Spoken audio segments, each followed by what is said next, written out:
संस्कृत के YouTube channel देववाणी में आप सभी का हार्दिक अभिनंदन है। कक्षा द्वादश नवम पाठ कार्यम व साधयेयम देहम व पातेयम।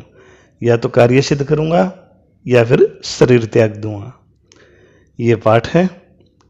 ये गद्य साहित्य के प्रसिद्ध गद्यकार पंडित अंबिका दत्त व्यास विरचित शिवराज विजय के प्रथम विराम के यानी चतुर्थ निश्वास से संकलित है। तो इसमें शिवाजी का विश्वास पात्र तथा कर्मठ गुप्तचर अपने निर्दिष्ट कार्यों को पूरा करने के लिए सिंह दुर्ग से पत्र लेकर तोरण दुर्ग में गमन करता है। रास्ते में अनेक प्रकार की समस्याएं आती हैं, लेकिन उसका दृढ़ निश्चय है कि या तो मैं कार्य को पूरा करूंगा या फिर शरीर को त्याग दूंगा। बिना विलंब के पढ़ते हैं। मासो अयम आषाढ़, ये आषाढ़ का महीना है। अस्ति च सायं समय है और साय का समय है। अस्तम जिगिमिषु भगवान भास्कर, अस्त होने की इच्छा वाले भगवान सूर्य। सिंदूर द्रव सनातानामयु, मानो सिंदूर के घोल से नहाए हुए। वरुण दिग अवलंबी नाम, वरुण दिशा का यानी पश्चिम दिशा का आश्रय लिए हुए। और अरुण वारिवाह नाम अभ्यंतर प्रविष्ट, लाल लाल बादलों के अंदर प्रविष्ट हो गए। कलविंकाश चाटकरई रुतई परिपूर्णेशु नीडेशु प्रतिनिवर्तनते। कलविंका अर्थात गोरैया पक्षी हैं वो चाटकर उनके जो बच्चे हैं उनकी रुतई आवाज से परिपूर्ण जो नीडेशु घोंसलों के अंदर लौट रहे हैं। अर्थात गोरैया पक्षी हैं वो अपने बच्चों की आवाज से परिपूर्ण घोंसलों में लौट रहे हैं। वनानि प्रतिक्षणम अधिक अधिकाम श्यामताम कलयन्ति, और वन है वो अत्यधिक श्यामता को प्राप्त हो रहे हैं, कालेपन को प्राप्त हो रहे हैं। अथ अक्षमात, अचानक ही परितो मेघमाला पर्वत श्रेणी रिव प्रादु अभूत, अर्थात अचानक ही चारों ओर मेघों की पंक्तियां पर्वतों की श्रेणी के समान उत्पन्न हो गई। क्षणम सूक्ष्म विस्तारा परत, और क्षण भर में ही सूक्ष्म विस्तार को प्राप्त हो गई। परतः शाम ने प्रकटित शिखरी शिखर विडंबना, शिखरों की जो पर्वत शिखरों का अनुकरण करने वाली। अतः दर्शित दीर्घ शूंड मंडित दिगंत दंतावल भयानक आकारा, और दिखाती हुई जो बड़ा शूंड है उसे सुशोभित दिग्गज हाथियों के समान भयानक आकार को, तथा पारस्परिक संश्लेष भीत महान धकारा, और उनके आपस में मिलने से हुए महान अंधकार के ने समस्त गगन तलम प्रिय छदित, पूरे के पूरे आकाश तल को ही ढक लिया। आषाढ़ का महीना शाम का समय है और अस्त होने की इच्छा से भगवान सूर्य मानो सिंदूर के द्रव से नहा गए हैं, पश्चिम दिशा का आश्रय लिए हुए हैं और लालिमा से युक्त बादलों के अंदर प्रवेश कर गए। गौरैया पक्षी अपने बच्चों की आवाज़ों से परिपूर्ण घोंसलों में लौट रहे हैं और जंगल पल पल अत्यधिक कालेपन को प्राप्त कर रहे हैं। और इसके बाद अचानक चारों ओर से मेघों की पंक्तियां पहाड़ों की पंक्ति के समान प्रकट हो गई हैं और पल में ही सूक्ष्म विस्तार वाली चारों ओर से पर्वत शिखरों का अनुकरण करने वाली प्रकट होती हुई, इसके बाद लंबी लंबी सूंडों से सुशोभित दिग्गजों हाथियों के समान भयानक आकार वाली तथा तदंतर आपस में मिलने पर घना अंधेरा करने वाली बादलों की जो पंक्तियां हैं उन्होंने समस्त आकाश मंडल को ही आच्छादित कर लिया। अस्मिन समय, इसी समय एक 16 वर्ष देशियो गौरव युवा हाइन पर्वत श्रेणी ऊपरी ऊपरी गच्छति समय, एक 16 वर्ष की उम्र वाला जो गोरा युवक है वो पहाड़ के ऊपर चोटी के ऊपर घोड़े से जा रहा है।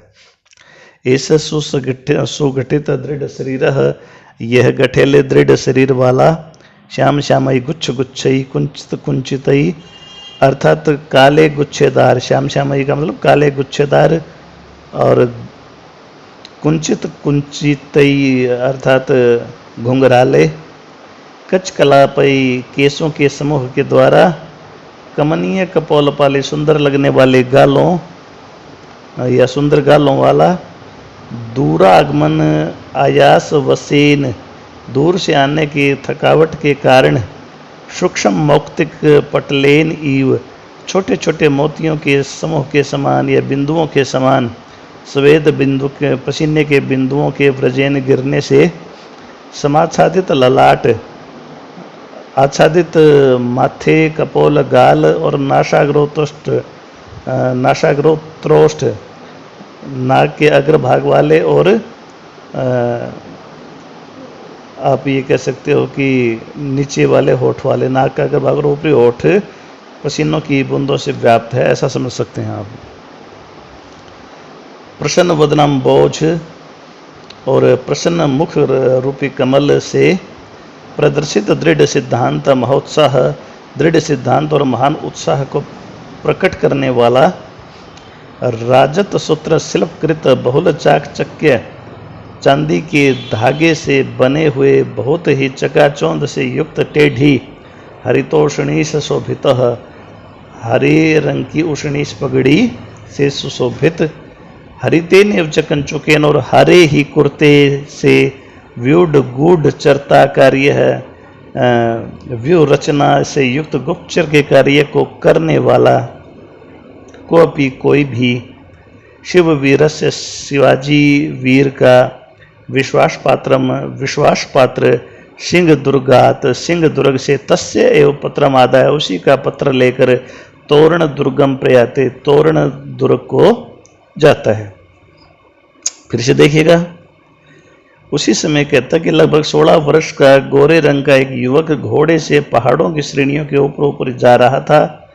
वह गठीले और मजबूत शरीर वाला, काले काले गुच्छे से बने घुंघराले बालों के समूह के द्वारा, सुंदर गालों वाला, दूर से आने के मेहनत या श्रम के कारण सूक्ष्म मोतियों के समूह के समान पसीने की बिंदुओं से जिसका माथा, गाल, नाक का अगला हिस्सा और ऊपरी होठ आच्छादित हो गया था, व्याप्त हो गया था, प्रसन्न कमल के समान मुख से दृढ़ सिद्धांत के महान उत्साह को प्रकट करने वाला, और चांदी के सूत्र यानी तार की कढ़ाई के कारण बहुत अत्यधिक चमकने वाले तथा वक्र उष्णी टेढ़ी बंधी हुई जो हरी पगड़ी से सुशोभित और हरे रंग की ही कमीज से व्यू रचना युक्त गुप्तचर का कार्य करने वाला कोई शिवाजी का विश्वास पात्र सिंह दुर्ग से उन्हीं के पत्र को लेकर तोरण दुर्ग को जा रहा है या जाता है।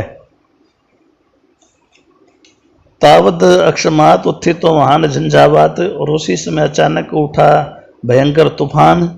एक साय समय प्रयुक्त स्वभाव वृत्त अंधकार, एक तो साय के समय होने वाला स्वाभाविक अंधकार, सच द्विगुणित हो वह दुगना हो गया। मेघमाला भी मेघों की पंक्तियों से, झंझावात उद्धुतई रेणु भी तूफान के कारण उठी हुई धूल से, शीर्ण पत्रई सूखे पत्तों से, कुसुम परागई कुसुमों के पराग से, शुष्क पुष्पैश्च और सूखे पुष्पों से पुनर्एष द्विगुण्यम प्राप्त है, फिर से ये दुगना हो गया।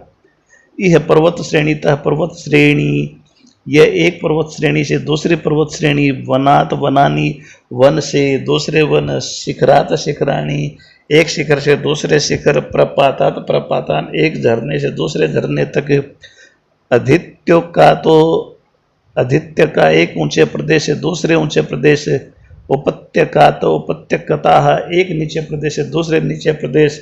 न कोई सरलो मार्ग है, कोई भी सरल मार्ग नहीं है। न अनुद्भेदिनी भूमि ही और न ही समतल भूमि। पंथा पीछे नवलोक कहते हैं, रास्ता भी दिखाई नहीं दे रहा है। फिर से देखिए, तब अचानक बहुत बड़ा तूफानी आंधी उठी। एक तो सायंकालीन समय स्वाभाविक अंधेरा और वह बादलों के समूह से दुगना हो गया, और आंधी से उठी हुई और धूल जो है उससे, पीले पड़े पत्तों से, फूलों के परागों से, सूखे पत्तों से यह फिर से दुगना हो गया। यहाँ पहाड़ों की कतारों से पहाड़ों की कतारें, एक वन से दूसरे वन, चोटियों से चोटियाँ और झरनों के बाद झरने, पहाड़ के ऊपर की भूमि के बाद पहाड़ के पास की नीची भूमि। कोई सीधा रास्ता नहीं था, न समतल भूमि थी, रास्ता भी स्पष्ट दिखाई नहीं दे रहा था। क्षणे क्षणे हयस्य खुरश्चिक्ण पाषाण खंडेशु प्रस्खलंती। क्षण क्षण पर पल पल पर घोड़े के जो खुर हों चीखने पत्थरों के ऊपर स्खलित हो रहे हैं, फिसल रहे हैं। पदे पदे दो धुयमाना वृक्ष शाखा, कदम कदम पर हिलती हुई वृक्ष की शाखाएं सम्मुख आघनंती चेहरे पर चोट कर रही हैं। परम दृढ़ संकल्पोयम शादी, किंतु दृढ़ संकल्प वाला यह घुड़सवार न स्वकार्यात विरमती, अपने कार्य से विराम नहीं लेता। परितः स हड हडा शब्दम दो धुयमाना नाम, चारों तरफ हड़ हड़ के शब्द से हिलते हुई प्रसहस्रण वृक्षाणाम, सहस्रों वृक्षों की वात घात संजात पाषाण पाता नाम प्रपाता नाम, हवा के आघात से उत्पन्न पाषाणों के यानी पत्थरों के गिरने से प्रपाता नाम जो झरने हैं तो उनसे, और महांधतम सेन ग्रश्य मानानाम यो सत्वानाम क्रंदनस्य, तो भयंकर अंधकार के कारण ग्रास्यमान अर्थात जिनको निवाला बनाया जाना है उनके समान सत्वानाम प्राणियों के क्रंदनस्य च, उनके क्रंदन और भयानकेन स्वनेन उनके भयानक स्वर से, कवलीकृतम एव गगनतलम, मानो आकाश को निगल लिया हो या ग्रास कर लिया हो, ग्रास बना लिया हो। परम देहम व पातियेयम, किंतु शरीर को त्याग दूंगा, या कार्यम व साधयेयम, या कार्य को ही सिद्ध करूंगा। इति कृत प्रतिज्ञो असौ, ऐसी प्रतिज्ञा करने वाला वह शिव वीर चरो निज कार्यात न विरमती, वह शिवाजी का वीर गुप्तचर अपने कार्य से विमुख नहीं होता। फिर से देखिएगा, पल पल में घोड़े के खुर चिकने पत्थर खंडों पर फिसलते हैं, कदम कदम पर अत्यधिक हिलने वाले वृक्षों की टहनियां सामने आकर आघात कर रही हैं, परंतु दृढ़ निश्चय वाला यह घुड़सवार अपने कार्य से नहीं हटता। चारों तरफ हड़हड़ाते और अत्यधिक प्रकंपित होते हजारों से भी अधिक वृक्षों की आवाजों तथा अत्यंत घने अंधेरे से मानो ग्रसित किए जाते हुए जीव जंतुओं के क्रंदन के भयानक शब्द से आकाश मंडल मानो ग्रसित होता हुआ प्रतीत हो रहा है, परंतु या तो शरीर को नष्ट ही कर दूंगा या फिर अपने कार्य को ही सिद्ध करूंगा। इस प्रकार की प्रतिज्ञा करने वाला वह शिव का वीर या शिवाजी का दूत अपने कार्य से विमुख या विरत नहीं होता, अर्थात अपने काम से पीछे नहीं हटता। धन्यवाद।